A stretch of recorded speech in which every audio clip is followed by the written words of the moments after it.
Hello to my fellow KW stakeholders. It's Aaron Kaufman, Chief Stakeholder Evangelist out of Atlanta, Georgia, and super excited to be bringing you another edition of the My 401 KW interview series, where we talk to some of our top producing profit share earners, top stakeholders in our company. And obviously today we are there's no exception as we get to talk to one of my favorite people in KW, longtime friend, confidant, sometimes therapist for me, KW pioneer, Cindy Dickerman. How are you doing today, dear? Hey, I'm doing great, Aaron. I'm so excited. I'm nervous too. Oh, please. Oh, please.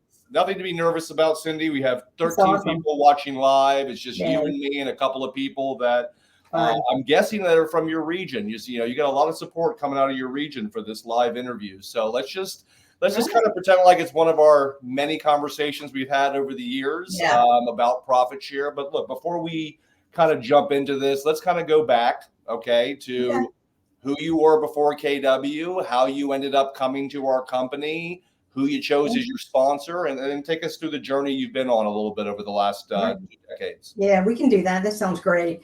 So I want to go back to the fact that I moved to Pennsylvania and I really didn't know anyone. I was working for a corporation and I really didn't know anyone other than the people I worked with. I was transferred here. So I got into real estate and I quit my other job in 1989 and I got my real estate license in 1990. So within about 4 years, I was a top agent and I didn't know anyone. What was the secret to your getting your business up and running? Meeting people, talking to people all the time, doing open houses, getting involved in the community, getting involved in a babysitting co-op, just getting involved in a park and recreation, my township. I just got involved. Yeah. And I'm not shy. And I just had no problem getting involved. But I didn't come from this area, so I didn't have any relatives, family, or friends to support me in the industry. It was really up to me. Yeah. So by that, about 1995, I was with 1993. I was with Remax. I had started with another brokerage, and then I ended up at Remax because of the 100% concept back then, which worked really, really well, and that seemed the place to be.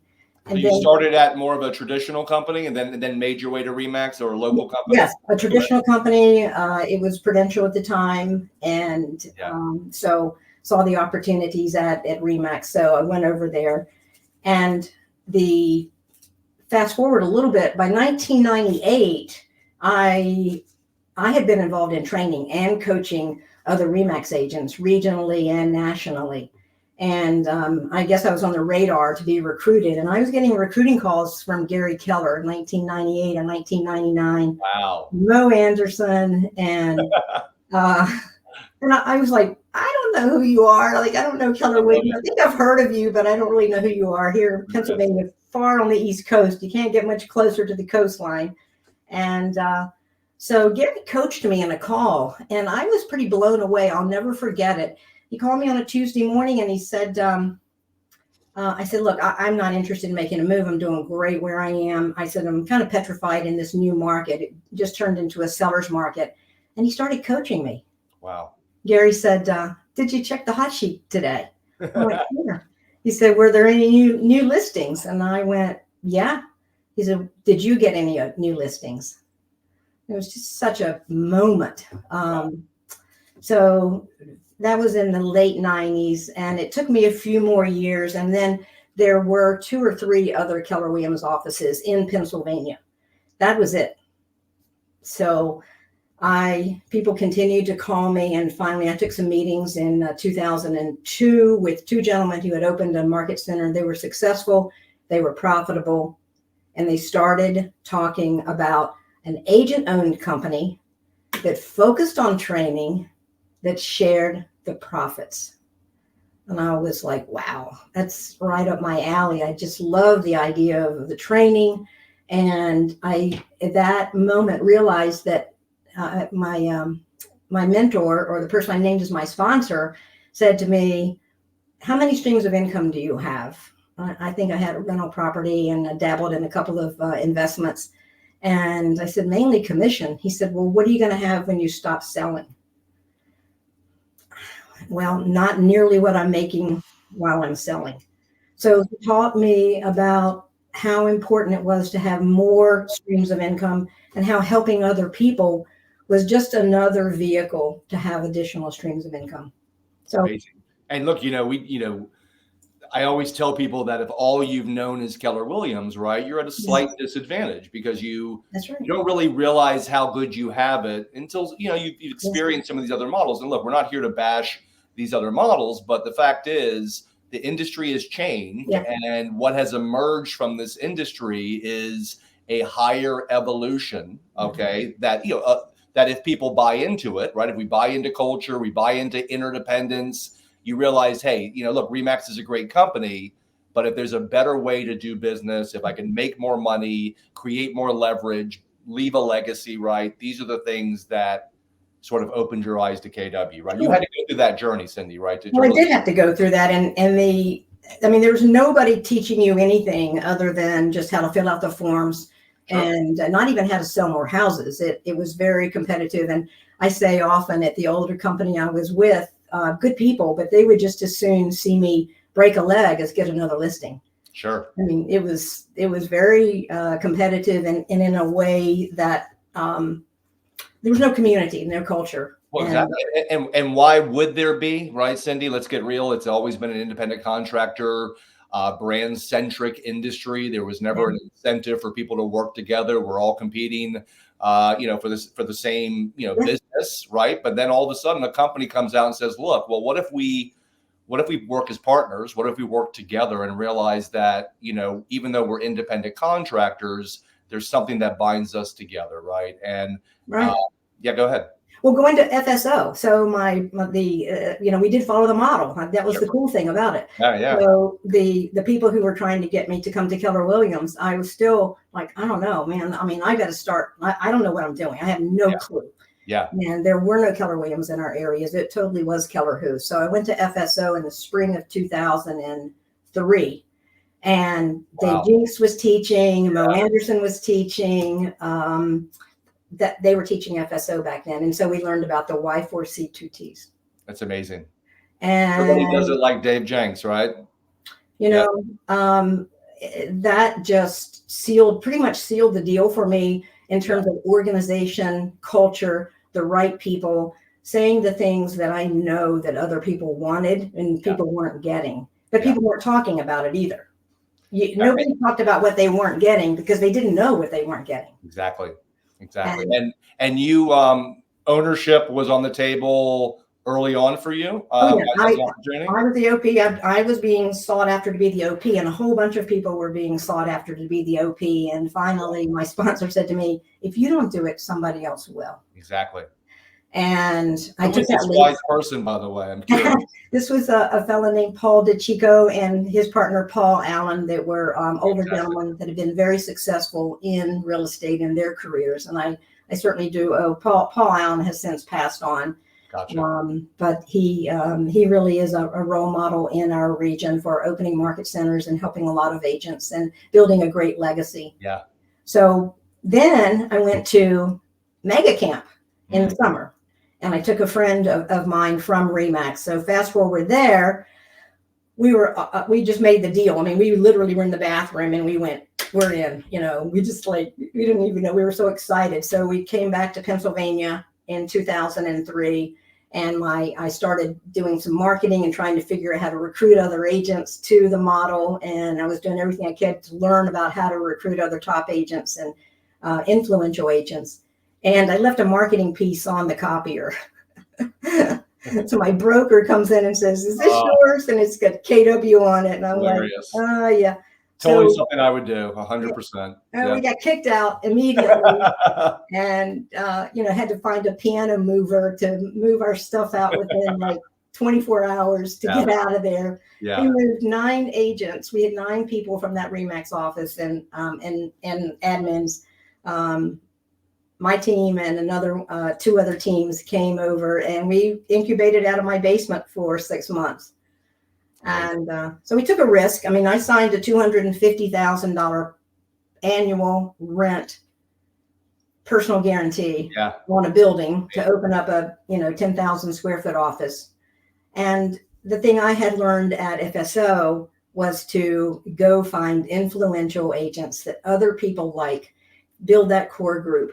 So I just started talking Keller Williams to everybody. The little I knew, yeah, I would corner people in BJ's or in, at the mall or anywhere I ran into agents in open houses. And I was constantly talking to agents about the opportunity and how I knew it was going to be great. And they loved it. They bought into it. And well, you had a great model for that because you were recruited by the best, right? Who, by the way, obviously wasn't recruiting you, right? He was consulting you and training you, which is right in your wheelhouse. So I would imagine that experience with Gary and the process that you went through, because it was not a fast process for you, right? It took you a couple of years. Sure right? did. Yeah, about 3 years. And that's the fear, not the fear of change so much as the fear of the unknown for me. Sure. Change was okay because I'd moved a lot, but this was really pioneering. Absolutely. And yet the group, the support immediately was there. So, and again, this is still 2003, incubating out of my basement. Yeah. I find out my mother is dying of cancer in North Carolina. I leave Pennsylvania and go to North Carolina to stay with her and be with her. And the culture kicked in immediately. The people who had decided to come on board with us, even from Coldwell Banker, from other RE/MAX offices, from Prudential, they just took over, helping get this new market center launched and having meetings with people. And there were a lot of secret meetings going on. And so the culture kicked in immediately, and I knew we were doing the right thing. Yeah. Well, we don't ever wish something like that, although, that's the circle of life, obviously, but we don't want something like that to happen to any of our associates, or a natural disaster to happen to our associates, but we can't prevent that stuff. But what we realize, Cindy, is in moments like that, how important the culture of KW is. And my guess is when that happened at such an early time in your development as a ownership, team, that it really solidified, right? You guys moving forward, the energy and the mindset. Yeah. We didn't even have an office. I mean, the office didn't get built out, and we moved in 2004. We started with 19 agents. Yeah. We grew to 65 agents by the end of the first year. Amazing. And we were profitable. Yeah. The very first transmittal. Love it. I love it. And I want to come back. It's your mother who you reference, her Social Security, right? And so I want to come back to that because I know it's such a powerful story of the power of profit share, okay, from a wealth building, legacy building standpoint. So I want to make sure we come back to that. But what's in the back of my mind that's just scratching at the back of my brain, because, I have a hard time dealing with that little voice in the back of my head, is that, you talk about following the model, right? And your bio that you sent me says, hey, you're a pioneer who believed in following the model. One of my favorite hashtags is #follow the model, right? Which sometimes has gotten me in trouble. But I want people to hear from someone like you, okay, who owns 3 market centers, who's a top profit share earner, who has market centers that are very profitable, who's admired and respected in this company. Thank you. What does it mean to you when you say follow the model as an owner, as a leader in KW? What does that mean to you? Well, there's a lot of things about following the model, but it really boils down to the Y4C2Ts. Sure. Is a major model that we can all follow in our lives and in our businesses. It's follow the model in the MREA book, leads, listings, and leverage. And when we're trying to help other agents join our company. Obviously, every other company wants agents to join their companies. Sure. They just don't have a compelling reason for them to join their companies. They either have to write them a check. Yep. They have to make promises to them that they have a hard time keeping. And the model that we have of truly helping agents build wealth, teaching them wealth building and all. I mean, look how far we've come. My gosh. And in the 20 years I've been here, there's so many different communities of support for people. So following the model is keeping things as simple as possible and doing the right thing at the right time, regardless of what the results are. Yeah. And Cindy, it's one thing to create a market center that attracts agents. It's another thing to build a market center that keeps them, right? And I think we all can agree, look, KW is, we've been a rocket ship, right? For the last 40 years, we've just been taking over the industry. But I think we felt a little bit of pain over the last 5-6 years. And I would tell you, it's the best thing that's ever happened to KW, right? Because we needed to feel a little pain to realize that, hey, look, recruit only gets you so far. Yeah. Now it's about retain, right? Sure. Because the truth is, building market centers that agents will never want or need to leave is ultimately the biggest trump card you have in this industry. When you build a market center that's built in culture, community, purpose, what's built in training, right? Why would anybody want to leave? And I think, I want you to talk a little bit. I know profit share. I don't know how well you understood the concept when you first got. I've talked to a lot of owners that didn't fully get it, and then they launched a KW Market Center. Yeah. But I'm curious how profit share, how you understood it as a potential owner, what you thought about it as an investment, okay, in the future growth and retention of your agents, and how you really, sort of wove it into your conversations as a new market center, and how you do it today to kind of keep people, galvanized around profit share. Because look, you and I both agree, profit share is the real secret to KW, right? That's what creates a culture of sharing. That's what empowers our agents to work together and care about each other. But take us through the evolution of your mindset around profit share when you weren't here, when you launched a market center, as you became profitable, and where you are today in a challenging time when, a lot of market centers are feeling sort of a pinch from the market and what's been going on. Well, we're all feeling that. And our dear friend Mike McCann says you're going to work twice as hard to make half as much money. Yeah. And there's so many things about profit share. So I was lucky that I did understand profit share from the very beginning. Yeah. We taught it a lot. We talked about it. We, we drew on whiteboards and sticky paper in our office meetings, and we talked about profit share. And we brought you, Aaron, to our market centers probably 4 or 5 times in the last 20 years. Yep, absolutely. Continuing to share more than the money side of. Profit share. Listen, everybody knows that market centers and brokerages are not that profitable. Okay, period. Right? Just period. Yeah. It is just a piece of the puzzle of the multiple streams of income when we are teaching agents that the fact that we say that the owners are sharing the profits, approximately 50% of our profits, we've always sort of said it that way. And this past month, our 3 market centers shared about $89,000 in profit share back to our 3 offices. And when you talk about the how many billion have we shared back internationally? Almost 2 billion. Yeah. Almost 2 billion. Yeah. If it were, any other major company, if Amazon said they had shared $2 billion back to their staff and their employees, other than their executive leaders, that would be like on major national news. It's hard for us to tell the story because we don't spend a dime on advertising. So one of the things that I learned earlier, when we said it all the time, is that we don't spend money on advertising because we share those profits with our agents. And sharing everything with our agents. We share everything. We share our best practices. We share our Thanksgiving feast. We share our community projects we're involved in, and the coat drives and the backpack drives and all the things that we do. We share about our struggles with them. We invite them into the Agent Leadership Council to be decision makers. We share in the decisions.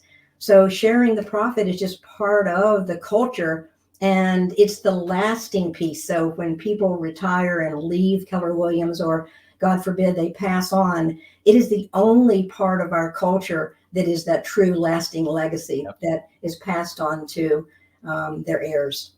Yeah, and I love that, Cindy. And what gets me so excited. Okay. And look, it's been a tough couple of years. Okay. But what gets me so excited about the moment we're in right now is, last time I checked, KW was born in a shift. Yeah. we took over the industry in the last shift. And I just feel like agents need what we have to offer right now more than ever. And when you see Gary Keller in a courtroom, fighting for the future of our profession that is literally under assault from every aspect. I kind of feel like KW is about to have a big moment. And these are the things that we hold on to, and that we covet at KW, because there's always going to be another flashy object. Okay. There's going to be another company that can offer a better commission rate, or write them a check, or, whatever it might be. But for those that know me know that I'm a huge Simon Sinek fan. And, he wrote a book called The Infinite Game. And I think for people like you and me, who understand who we are as a company and where we are going and what drives us, there's nobody playing the same game that we're playing, right? Now, there might be some places right now where you can make some fast money, but you and I both know KW is the long game, right? But what gets me even more excited, Cindy, is that so few of our agents participate in profit share, right? And, I'm excited about that, because it's not just less than 30% of our agents participate in profit share. It's that 20% of them are earning 80% of the profit share. So that means that less than 6% of our agents. Yeah, that's wild. Right, are making 80% of the profit share. So going back to what you said before about, hey, imagine a company that's giving back $2 billion to their agents. Well, imagine what it would look like if the majority of our agents were participating in it. And so you and I have talked many times over the years that we've known each other. And, I hope the Profit Share Playbook is a step in the direction, because look, I'm all about the why and getting people excited and thinking like a stakeholder. You've always been like, hey, okay, great, Aaron, but how are they going to do it? Right. And so what are your feelings about the opportunity at KW to kind of really lean into profit share in this moment, get more people excited about it? I mean, what do we need to do as a company to really increase that awareness around profit share? Well, I think that agents need to learn how to talk to other agents this exact same way they talk to buyers and sellers. Right. They need to know how to do a basic needs analysis. And when they're talking to their co-op agent or a friend who's just getting into the business, all you do is just help them out. Yeah. Why agents are afraid to help other agents or don't know how to help other agents is really our challenge. We've got to make that easier for them. Oh, yeah. We know why. We know why, right? Because we've been telling them for 40 years, honey, you're going to screw it up. Just say you love KW. Can I have a team leader, right? Yeah. Right. And by the way, and let's get real, Cindy. That's the beautiful thing about KW, right? First of all, profit share is purely passive. Okay. It's not our job to train and nurture the people. It's also not our job to recruit. That's okay. Right. However, it's our job to build wealth for our families. Okay. And if all you said, for the people that are listening today, if all you did was be an agent that other agents respect, okay, come from contribution, invite them to training, and get them in front of a team leader, okay, you probably have a decent amount of success. But you're listening to one of the top people in KW who owns 3 market centers, who's saying, you know what? I think our agents can handle having a higher level conversation. Doesn't mean that they have to recruit them. That's it. So let's talk about what that looks like, Cindy, for an agent. And look, everybody listening today is not Cindy Dickerman, okay? So we were not recruited by Gary Keller. A lot of these people haven't been to FSO. And so how does a typical Keller Williams agent, let's just say a capping agent at KW or a half capper, how do they have those conversations? What do they look like? And how do they get them to receive a phone call from a team leader?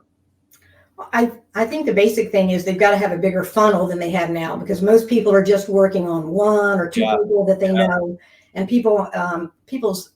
this is exactly the same as leads, listings, and leverage. It's exactly the same thing. So you've got to have more leads. So I always talk about how agents have like this little champagne flute of business. Oh, they're working on their deal. They got a deal. And I'm saying, hey, you need a big old martini glass or a big old margarita glass to have all of these. You need to have a bigger pipeline of people that you really care about and that you're reaching out to. Absolutely. So I can just only talk about the things that I've done that I know work, and the things I've done in the past, and I can always do better, is just inviting people to events and dripping on them, sending them text messages, letting them know about things that are happening that they might want to come to. And then when you have the opportunity to actually meet with them, have coffee or talk with them because they're friends of yours, because you have helped them out and you have invited them to things, just ask them, what's going on? How are you doing? How are you feeling? And that needs analysis is almost exactly the same kind of needs analysis you do with a seller or buyer. What's your time frame? How are your goals? How are you? I mean, I ask those kind of questions. I'm comfortable asking people about their goals. I'm comfortable asking people if they're hitting their goals. I'm comfortable asking people, how long are you going to be in the industry? And I just think our agents have to get more comfortable. I don't think everybody can do this. I think that if we had those growth committees that were really working at a high level, and we maybe had 10, 15, 20 members on growth committees that were very intentional and trained to help other people, then it becomes sort of a domino effect. Absolutely. Then more people understand that it really does work. I want to tell you a quick story that I probably haven't told you before. Our agents everybody's too much into learning in their Facebook groups. I talk to agents, especially the younger agents, all the time. Oh yeah, I'm a member of Lab Coat Agent. Oh, I'm a member of some mega masterminds. But we don't go to events. They don't go out to trainings. They're not mingling with other agents. And COVID really hurt us in that matter. So you do have to get belly to belly with other agents the same way we do with buyers and sellers. I was at a national event, 2009, ran into the RE/MAX Rookie of the Year, international, young man from Vermont. Okay. And I said, what's up with you? And what are you going to do next? He said, I don't know. He said, there's really nobody to help mentor me and support me where I am. I said, why don't you maybe think about coming to a Keller Williams office? We've got a lot of opportunity for growth for someone as talented as you are. Have you ever met Adam Hergenrother in Vermont? I mean, hello, you want to talk about putting that guy in front of somebody that's what I love about KW, right, Cindy? Yeah. There's always somebody that's doing it bigger and better than the person you're talking to, who hopefully is coming from contribution and is willing to share with them, right? Yeah. So I'm his sponsor. I did not know that. Congratulations. So Talk about an influencer, right? That's the Rookie of the Year I'm talking about that I met and spent time with. Okay. That's the Rookie of the Year that I met. And so when I came home, I said, why don't you join the Keller Williams office? There were none in Vermont. Wow. Why don't you open one? I don't know how. Wow. That's amazing. Now Adam was 26 years old. So as soon as I came home, I sent him everything I had. I sent him everything we did to open our market center. I connected him with his regional OP and owner, and I stayed in touch with him. And that was in September, and in July. I believe that was in July. And actually, Gary Keller, Adam was there with his wife, Sarah, and Gary Keller was doing a private mastermind that next morning. It was Howard Brenton's last convention. Howard was sick, and all the top people had come. Dave Leniger was there. Gary Keller was there. The heads of every brokerage were there. Gary did a private meeting at 7:30 the next morning, and I invited Adam and Sarah to come, and they showed up at 7:30 the next morning. And then he went to FSO. Mo Anderson said, "How did you get here? How do you know anything about us?" And he stood up in FSO and said, "Cindy Dickerman invited me." Amazing. So that is the power of just staying in touch with people. I had someone last week that I've been in touch with for years and tried to recruit for years. But I've reconnected with her, and I've started talking with her about her goals and her mindset and staying in touch with her and sending her things. And she texted me last week and said, "Can I get a ticket to family reunion?" Yeah. That's the point is you've just got to really care enough about helping other people get what they want. Yeah. And I'm like blown away. I had no idea Adam was Adam's sponsor. And I love stories like that because look, Adam was in the business for just over a year, right? Yeah. Yes, he was the number one, rookie for RE/MAX, but it just goes to show, all these people listening to this call. You were a new agent once, weren't you? And I look back, Cindy, and obviously we've taken different paths as far as building our profit share. But, I look at people like Liz Landry, who runs KW Talent. It's been a MAPS coach for 15 years. I sponsored Liz Landry off of a free Craigslist ad 15 years ago. And talk about a wide martini glass, right? Sometimes if you're not relationship driven or a top agent, or you're not, you have to lead generate in a way that is a fit for your personality. I think about people like Josh Anderson, who's one of our top 100 agents out of Nashville, Tennessee, right? Huge mega agent office, top agent. He's attracted multiple top agents and team leaders. He's somebody I sponsored at KW. He's a brand new agent off of Craigslist. And I just think people need to understand that, first of all, we're a technology company now, Cindy. So I think it's fair to say younger, newer agents, right, have a better chance to be successful at KW today than they did maybe 20 years ago, because not only is the talent better than I think it's ever been after the pandemic, right? Are you seeing a lot of amazing talent coming into real estate? Absolutely. Right? Yeah. But we didn't have teams back in the day, Cindy, right?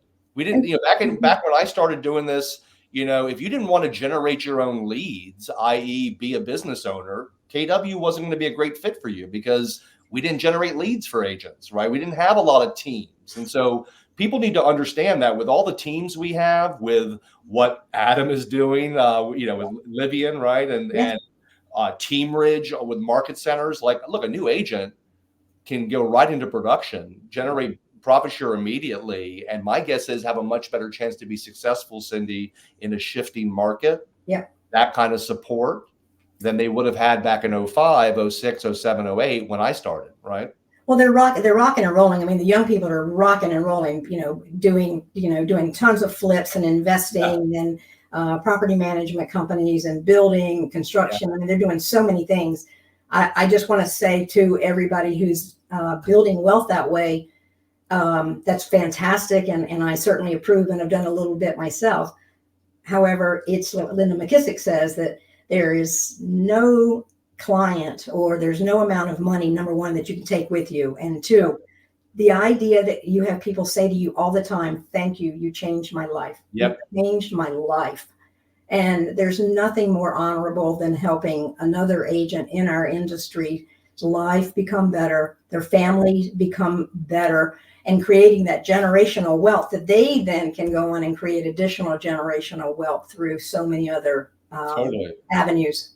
And the thing is, we're all in the leads business. I don't care whether you're in the dry cleaning business or you're in the car sales, or it doesn't matter what business you're in. Landscaping, you're in the leads business. Yep. Every single person in our agents, that's what they need to understand in terms of helping another agent. If they help another agent get another listing in this crazy market we're in, let's go help our agents, our co-op agents, our competitive agents go get another listing. And that's what I say to them. When I see another agent from another company get a listing, I'm like, great, go get another one, go get another one. We need more listings. Yeah. I compliment people on Facebook and social media as much as I can. All right, two things that are bouncing around in my head. First thing is, look, we are helping people. We are changing lives. We are changing families, etc. But we're also kind of fighting for the future of your profession. Yeah. So when you add someone to KW, you're not just helping them, you're helping all of us fight for the future of your profession. So I just want people to understand that, we always say, Cindy, look, when your why is big enough, the how presents itself, right? Or the how's the easy part. Okay. So obviously, one, you got to be having a high level experience at KW. You got to be thinking like a stakeholder. You got to be looking for opportunities, buying into culture, helping us grow the company, right? Those things shape how this company, how you interact with KW and how compelled you are to want to share it with people, right? So that's one why. Okay. Another why is your personal wealth building why. But the other why should be, hey, there's only one company on this side of the industry that is trying to build technology and is fighting for the future of your profession. And honestly, look, there are good companies out there, Cindy, but if you're publicly traded, okay, and you're not building your own tech, I'm sorry, you're not on this side of this fight that we're on. And so I want people to understand that there's another why at play here. And that other why is getting people in business with us is another stakeholder fighting for the future of your profession. And we need to be a little bit more compelled about that in this moment, because that's the moment we're in. And we want to help people. But if you are, only paid $75 to let people into houses, I don't know how much wealth people are going to be able to build with that kind of model in real estate. You agree? Well, if you think about it, and if you go down that path and even spend a day doing any kind of research on it, it's absolutely frightening. Yes, It's of course. frightening what the competition is doing to us, and not doing to help themselves, and what they're not doing to help themselves. The publicly, when we go back to agent owned, we go right back to agent owned. We're agent owned. I don't care what you say. That's a grassroots way to build a business. Our country was built this way. The greatest companies were built this way. Yep. And Keller Williams is the greatest company because we are agent owned and we do have a say and we are stakeholders. Yep. And anything that's owned by Wall Street and by a board of directors. I mean, who was the guy from AI that just got fired by his own board? Sam. I can't remember his last name. That's crazy, right? You start a company, and because you're publicly now owned, you get fired by your own board. We're not there. We never will be there as long as we are agent owned, and our agents have a say in what we do. And we'll reinvent this. We'll continue to reinvent this industry as we have. We'll continue to reinvent it. So that's why the beauty of it being agent owned, like my legacy is not what I do. It's how many more people can I touch? It's not in every other company. How high can you go? How high can you go? How high can you go? And in KW is how far can you reach? How many people can you touch? And I think we're recognized for that. No, I love you say that. And, look, in a shifting market, let's get real. Not most agents are not worried about the future of their industry. They're worried about paying their bills and selling houses. So, we have to keep that in mind. You don't want to be just talking about the future of the industry and ignoring the fact the person you're talking to is struggling and trying to sell more houses. Obviously, there's a balance there. But, I love what Gary Keller says because, of course, he says it the best. Look, there's a lot of copycat companies out there that are touting how they're Keller Williams or just a better version or whatever, you make more money in rev share or profit share or whatever it might be. And look, different strokes for different folks. Okay. But Gary kind of says it best. And I think when people understand the infinite game and who we are and why we're different, he says it best. He says, look, we're not even the company you're trying to emulate anymore. Okay. We're not an agent centric company anymore. We're actually a consumer centric agent-driven company now. And I think people need to understand the fourth industrial revolution. It ain't about the agent model anymore. It's about the consumer model. And I don't know if you're paying attention to the news, but consumers don't have the highest sort of view of real estate agents right now. And they're trying to, minimize your commissions. So understanding that, the consumer experience is paramount, period. Okay. And if we cannot offer consumers a similar digital experience as Zillow and a similar price offer, you will be going the way of the travel agent and the stockbroker. So I don't want people to, get too much into those conversations. I just think that there's a bigger thing happening behind the scenes that people like you and me who are playing the infinite game and growing our profit share and understand that, look, profit share has been down. Okay. There's been some new flashy objects. But you and I are just going to power through this, okay? And we know what's on the other side of this. And on the other side of this is a much stronger Keller Williams and a much more profitable Keller Williams. Now, the other thing I want to go back to real fast, you mentioned Linda McKissick, who I love. You're talking about wealth building. Well, I have to say my favorite line about profit share, which comes from Jimmy McKissick, okay? And we know the McKissicks have earned, they earn about $4 million a year, who knows, in profit and passive income a year. They make $1 million off their real estate, over $1 million off their seventh level team, and over $1 million off their profit share, right? And Jimmy McKissick said it best. He said, "Look, the best investment Linda and I ever made was in KW profit share, and nobody called me about a busted toilet." Okay, and I just think people need to understand, Cindy, that look, we're changing lives. Okay, we're fighting for the future of our profession. We're building wealth. But you know what the best kind of wealth is? It's kind of wealth you don't have to do anything, right? Yes. And it's passive wealth, right? And, I heard a great line from Nick Avila, who's President McKissick's recruit, who I love to see what he's doing. But he said, look, it's not so much about how much money I'm making. It's how I make my money, all right? And I just think that's an important thing, Cindy. Look, talk about the power of passive income. And let's bring this back to your mom, okay? And the amazing story that, and the analogy that you make with profit share, because you have earned almost $1 million in profit share, okay, so far. I think it's fair to say you'll probably earn the next million in at least half the time. But bring this conversation back, and what profit share really means from a passive wealth building standpoint, and compare that to, your mom's situation, and convey that powerful feeling. Sure. I mean, we talk about it not being a lot of money, and we talk about people who say, that's not a lot of money to earn $5,000 a year. The reality is, and I think I heard it first when our market center had first opened, and you know who Mike Campo is, I believe. Yeah, of course.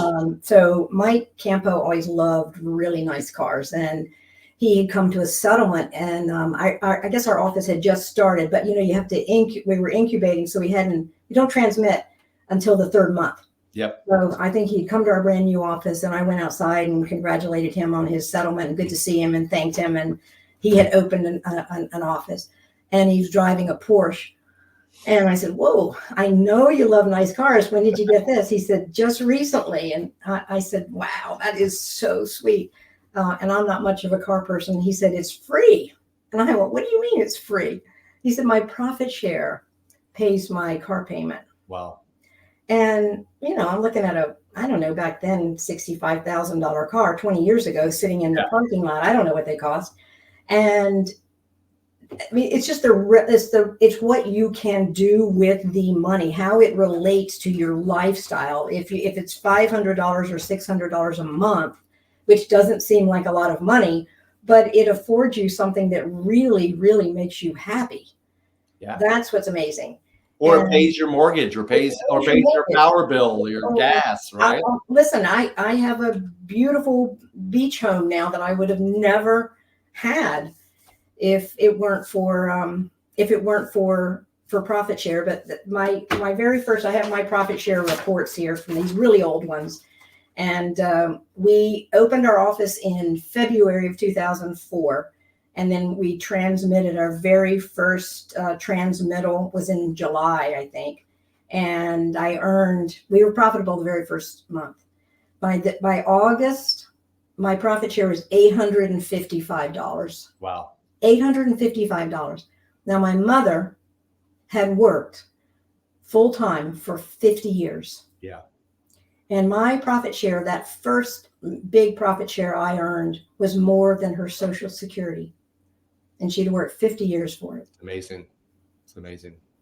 And you don't get to will Social Security last time I checked, right? No. And it actually made me cry. I was sad that my mother had worked so hard for so long and had really nothing. And at the same time that it's made me very, very grateful for the profit share. I do think about the people that I brought in and how it's changed their lives. Yeah. The main people that I brought in, that core group, it paid off their debt. Even though they were producing agents are in debt. Yeah. The capper is broke today. Yeah. So we have to help agents make more money. So those people that were doing 5 million then grew to doing 15 million and 20 million. I built teams. Both my daughters are in the business, making way more money than I ever imagined. So there's a domino effect because they.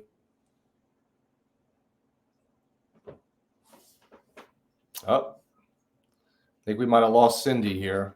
That's where it comes from. You broke up us up on us a little bit, Cindy, but you can hear me okay? You're okay? Yes, I can, yes. Okay. So I just said that I love how you talk about the 4th, 5th, 6th, and 7th level. Yeah. And that is where the opportunity is, because there are obviously people in our downlines that we're helping, that someone helped, that someone else helped, that someone else helped. And that's that's the culture of KW. No doubt. And look, that it brings, I just love these kind of conversations because I don't need a script or, we just keep talking and my brain keeps firing. But, to kind of quote, one of my favorite people in the history of KW, Dave Jenks, right? If you build it wide, time will take it deep. And, I always tell people in my class, Cindy, that, there's no column on the profit share return on investment spreadsheet for faith. Either you believe or you don't. Either you believe we're that company or you don't. Either you believe every recruit, like an Adam Hergenrother, is a freaking lottery ticket, or you don't. All right. But the fact is this, Cindy, is that for those of us that are really purposeful about profit share, the less than 6% of our associates that are actually purposeful about it, we understand this ain't about our next check. Okay.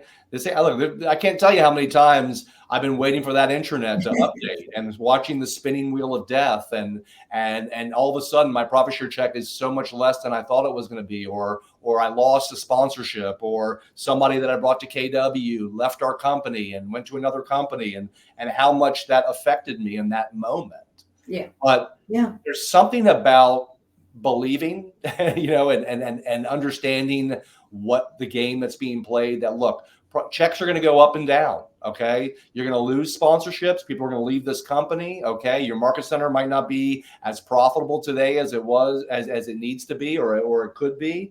But the fact is, as a stakeholder, you have to make a decision.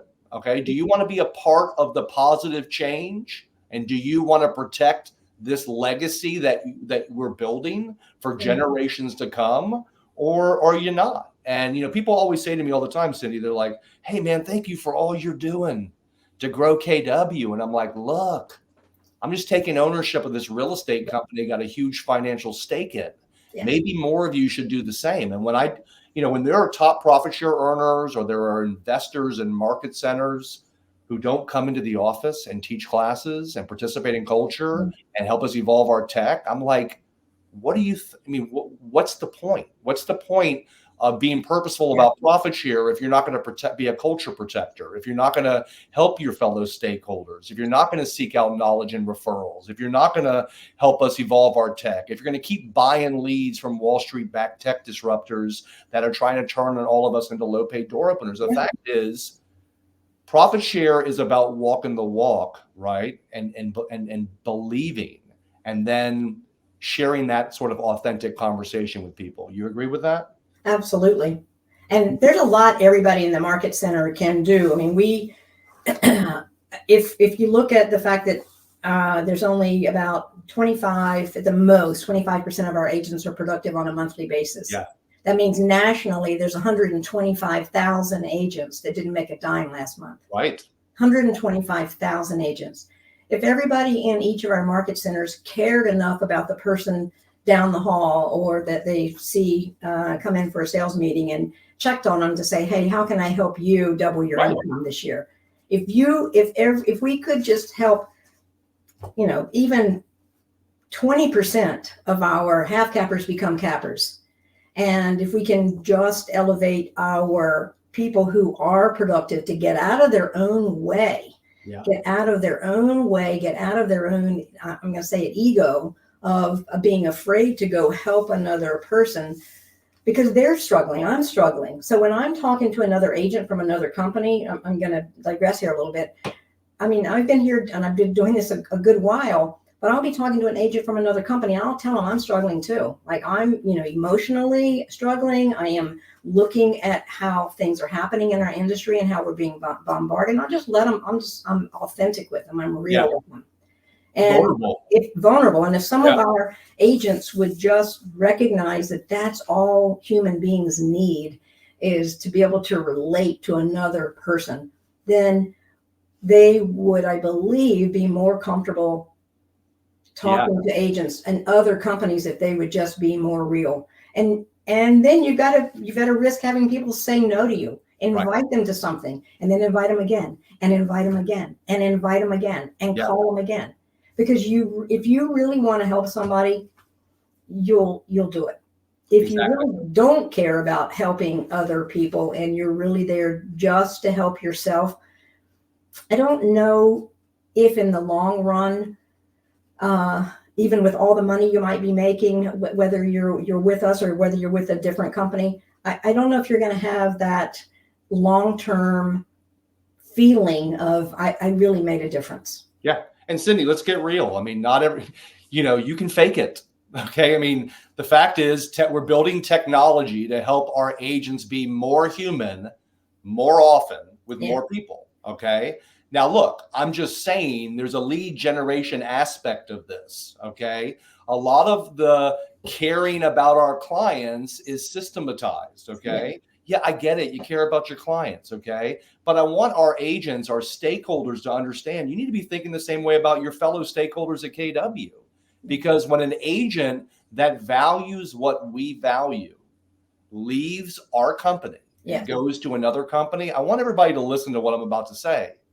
It's on all of you too. Okay. It ain't just on your ownership. It ain't just on your leadership.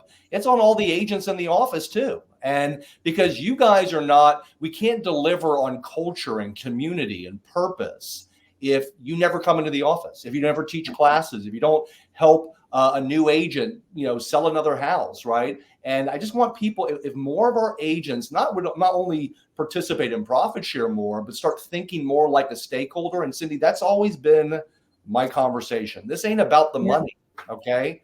It's about thinking like a stakeholder. I mean, like I said, protecting this legacy. If I can turn an agent in my office or in an office that one of my, somebody in my downline's into a raving fan for Keller Williams, right? Guess what they're going to go do?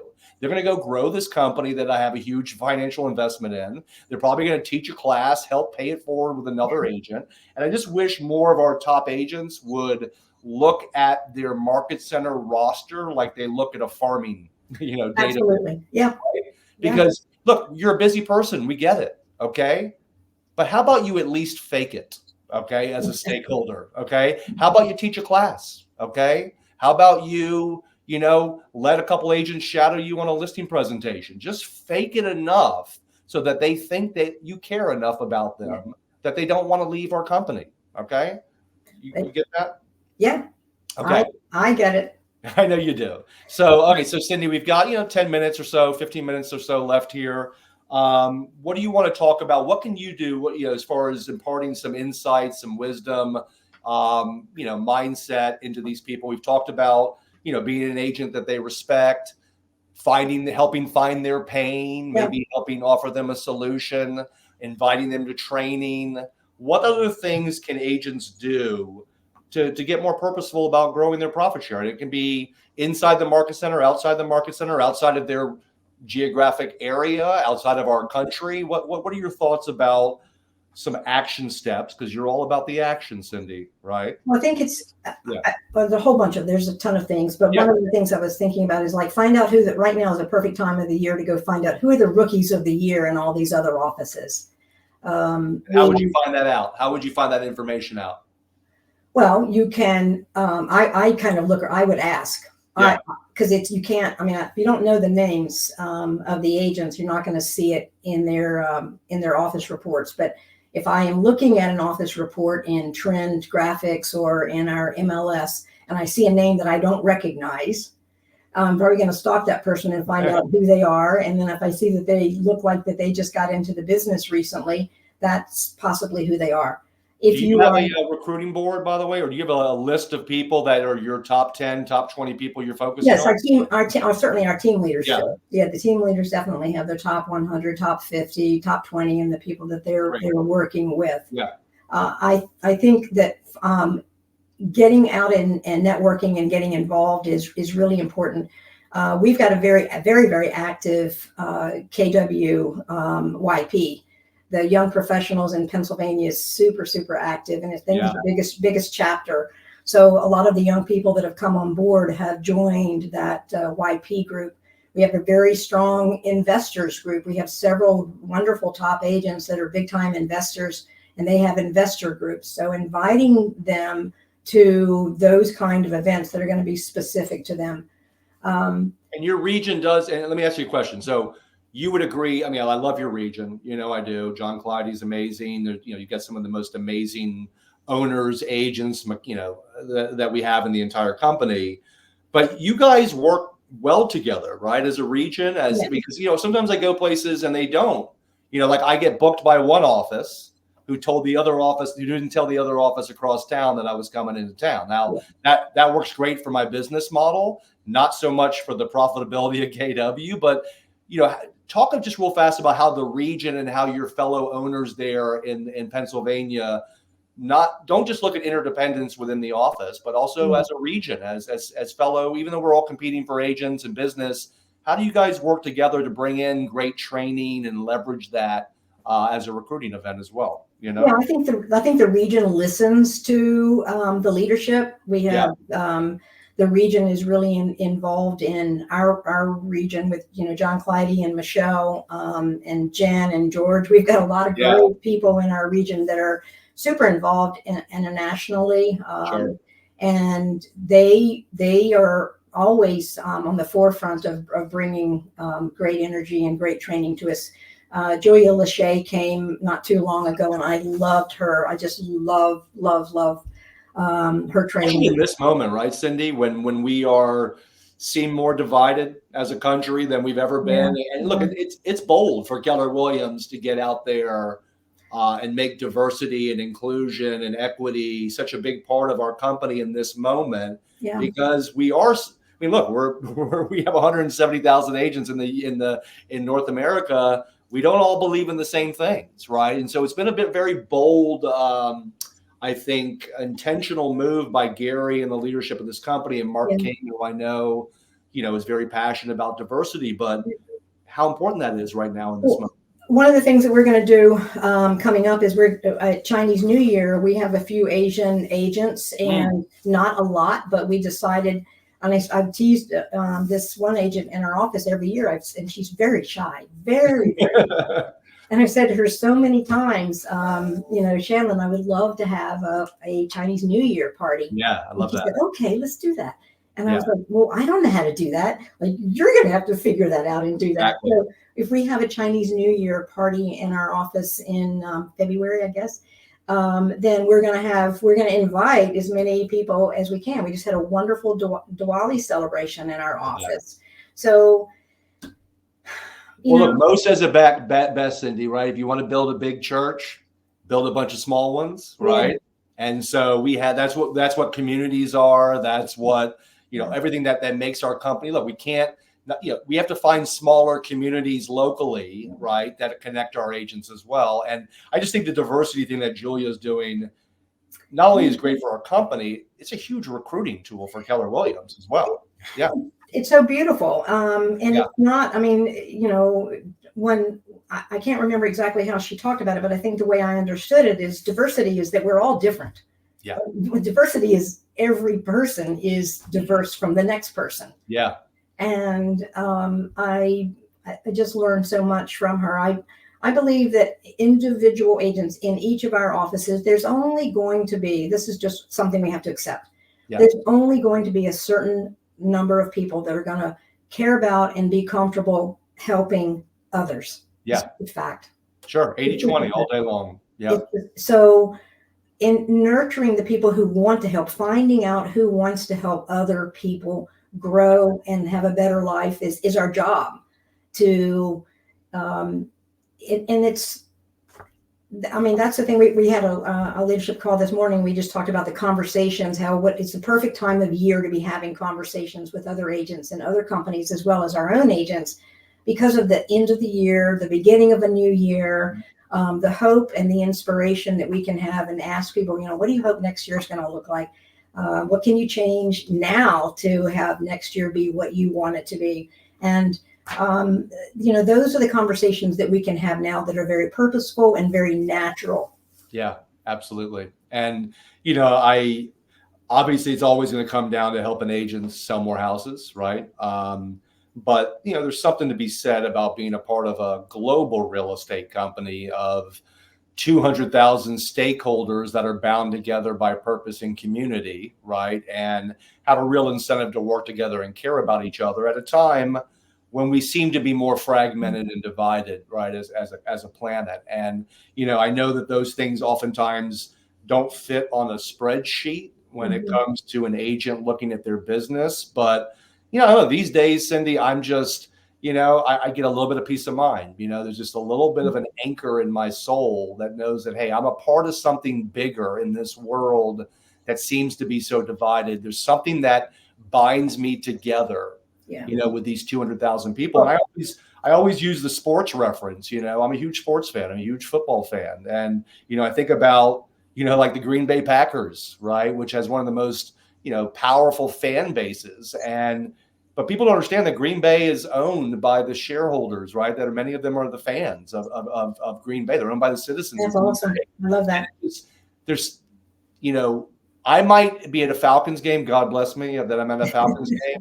The person next to me could literally be on the other side of everything that I hold so true to myself, okay, when it comes to things that I believe in. They could be on the exact opposite side of everything that I believe in and I fight for. But when the Falcons score a touchdown, we're both going to high five, okay, and bump chests. And I just think that, to me, that's what KW is, right? It's that little bit of extra something that ties humans together. And look, in an industry like real estate, where it's such a independent industry, right? And look, being at RE/MAX, you got to see that. Look, RE/MAX was a better version than the dependent model. But then when you realize, oh my God, there's an interdependent company where we're treating agents like partners. And I just wish more of our agents understood how inherently different we are and how that impacts culture. And the more you buy into that stuff, I think the more you can speak to it at a high level. Yeah. Wherein you mentioned anchor, and you have thrown down the anchor. You have thrown down the anchor with this mastermind group that you created. You've anchored a lot of people to something. Laura started it. I want to give her a shout out. I just took it over, but yes. Okay. But yeah, my purpose is that. Yes, absolutely. Yes, and that is what we need. That the more, and it takes time, and we are going to continue to work toward helping other people. And when the rewards, not just financially, but when the rewards come, and those agents that come here and go, oh my gosh, I can just tell you that I can just go surround myself. I can walk into a group of top producing agents that don't give a flying patootie about anybody but themselves, and I walk out going, I was just not comfortable. I can walk into a group of people who talk all the time about helping others and what they're doing to help others, and I just come out feeling like I just had the warmest hug. Yeah. And you've done that for me. There've been times when, last time I think two events ago when I saw you, I was in a low point, right? Just because of where we were as an industry and as a company, I was very depressed. And, sometimes I get, very negative about, and you were really, you took the time in that moment, right, to really coach me and hug me emotionally. And, that made a huge difference, Cindy, because, it's sometimes, especially in times like this, it's hard not to be a garbage magnet, right? Especially if, by the way, you're on an island by yourself and all you hear is your negative thoughts. But once again, bringing this back to what you're saying is that, at KW, there's so many people that are looking at this moment as an opportunity, that impacts me, right? That keeps me. Yeah, totally. So what does that say? It says opportunity knocks. Yeah. And I just wish that more people understood that it's in moments like this, that buying into culture, coming back into the office. And that's one of the things that sort of is a head scratcher for me, as I go around and teach, I'm hearing these market centers telling me the big challenge for them is to get their agents to come back into the office after the pandemic. And I'm like, I don't know about you. I was so stir crazy for 2.5 years, being locked up in my house, that I was racing to come back into the office. So I don't know what these people are doing that feel like they can't come into the office anymore because that's just the new norm. I'm sorry. You're missing out on the number one reason to be a KW in this moment, which is to be around people physically, okay, that have a certain energy force around them right now in this market that you desperately need. And, if a virtual real estate company is more of a fit for you, then maybe you should check them out. But if you're not going to come into the office anymore, I'm not sure why you're really we want you to be in business with us. Don't get me wrong, but I don't think you're going to have much success attracting people to KW if you never come into the office anymore, okay? Or go to events. Would you agree on that? I agree. I agree. You got it. And every one of us get that way. I mean, I'm like, oh my gosh, here's another thing I've got to do. But once you get there, you're going, oh, I'm so glad I'm here. Yeah. Yeah. And I think, I think about Cindy, 10, 20, 30, 40 years from now, because, I want to know, I'm thinking about this as a legacy, right? I want to preserve that. And, I think I want to just reiterate the fact that, growth is messy, and KW grew so fast, okay, that we all can agree now that it was a little hard for our story and our culture to keep up with some of our growth, okay, in certain local areas. So I just think that this is a great opportunity, and I feel like it's happening. And I know it's happening because I interact with our leadership of our company a lot more than I used to. But the energy and the mindset of people like Mark King and Jason Abrams, and I'm sure Mark Willis and all these people, it's like there's a new energy, I think, going on. And you go to these events, right? You go to the stakeholder meetings, right? What are you feeling from the leadership of KWRI? Because I feel like now we've recalibrated, we've sort of refound our true north, okay, as a company. It's not just about being number one in every category, okay? It's about preserving our culture, our purpose, our community. What are you seeing from an owner standpoint when you go to and you interact with the leadership of our company that gives you, kind of re-energizes you around the future of KW as an owner, as a profit share stakeholder? What are your feelings about what you're feeling from leadership and where we're going as a company? Well, there's no stopping. Everybody's going at. I mean, we have so many different things going on at an international level of growing the company, and I can't say specifically, but every single time it reminds me of what Mo Anderson always said, that we're taking the high road. Yeah. We're constantly taking the high road and being as positive as we possibly can be, and looking for those opportunities to grow. And with individual, agents and individual market centers, everybody is getting different. I mean, we can get better, but we also have to get different, and we have to continue to find out what it is that the agents want. So when I'm on the international call that we'll have today at 12 o'clock, there's always a surprise. There's always like, oh my gosh, this is going on now, that's going on. Yeah. It's positive. It's just constantly talking about growth and positivity. And I don't know that, I know that no other company does that. And when we lose agents to other companies and we tell them the grass is not greener, you just have to water your own grass. They don't understand that. But when we see them come back to KW, and they're so glad they came back because they, like you said, they hadn't experienced anything else.